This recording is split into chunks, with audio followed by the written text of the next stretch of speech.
Well, it's that time again. The end of financial year is fast approaching, with just over 2 weeks to go to make sure you've made the most of opportunities remaining for this year and ticked off the financial year-end obligations that could be costly.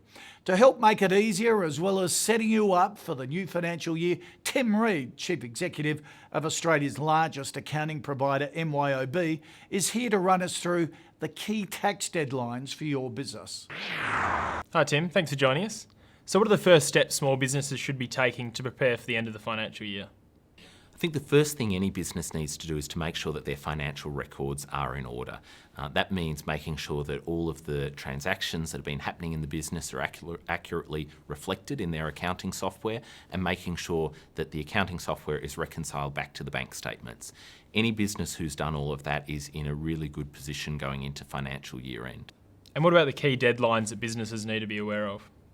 There are 3 different dates that businesses should be aware of. The first is June 30. That is the end of the financial year. It was last year, probably will be next year as well.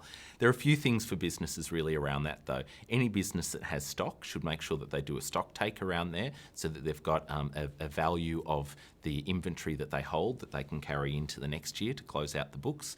The second is that that's a date whereby assets that are purchased before that date can have an immediate tax benefit, and after that date they've got to wait the following 12 months to get the tax benefit of those. So that's June 30, everyone's aware of it and everyone should know. July 21 is the next date. That's for anyone in the construction industry, the very first time that they have to report to the government on payments to subcontractors. And that is a new regulatory requirement on people in that industry. A shocking decision and a burden on everyone, but unfortunately it's law. And so everyone in the construction industry should be aware of July 21. The next is July 28, and that's the regular BAS cycle where superannuation and BAS obligations are due. So that's nothing new to business owners, but well worth keeping in mind. Right, and outside of those key dates, what other things do small businesses need to be doing to ensure they're compliant for the next financial year? There are a couple of things that have changed going into the new financial year. The biggest ones are around superannuation, increasing the superannuation rate from 9 to 9.25%, and also making sure that superannuation is now paid for all employees up to the age of 70, so an increase in that lift. The tax brackets have changed, largely due to indexation, so that's also something that employers should be aware of before they do their first pay run. Make sure that their payroll software or their accounting software is up to date, so it has those in there, or if they're doing it manually, they've got to go back and do those calculations again. The other thing I'd say is just to make sure that they're ready for the new financial year by closing off last year's books. Really having a good closing means that you've got a good opening to the start of the next year. And looking at the books, how can small businesses make the most of their accountant or bookkeeper? The accounting and bookkeeping industry is really going through a massive transformation at the moment, and it's because of automation and the movement from sort of what I call traditional accounting software to connected or live solutions. And what they do is, for example, they connect to your bank account, and means that every day all of the transactions from the bank come into the accounting software, which really reduces the amount of data entry that any business owner needs to do, particularly around reconciliation, but even around entering the transactions.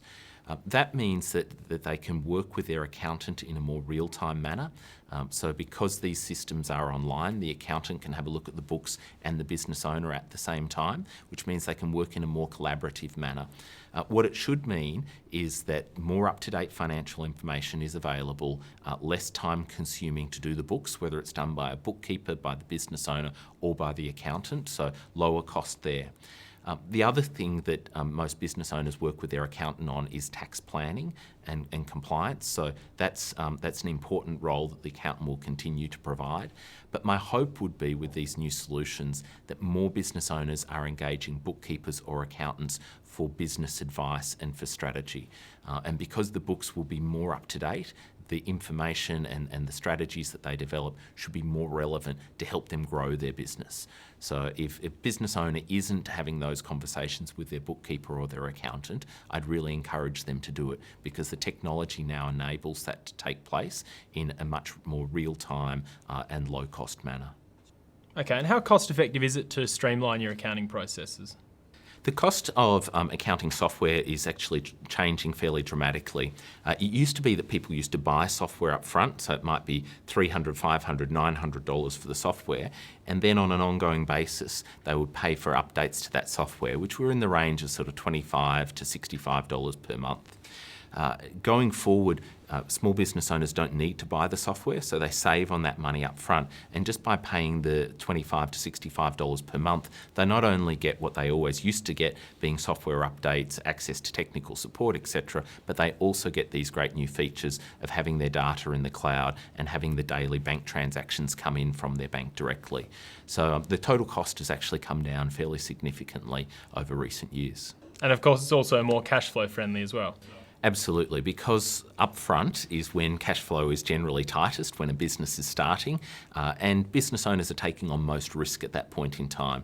So by not having to pay that money upfront, they really do defer the risk, and it's also removing that large hurdle at a point in time when they're generally, the cash flow is at its lowest.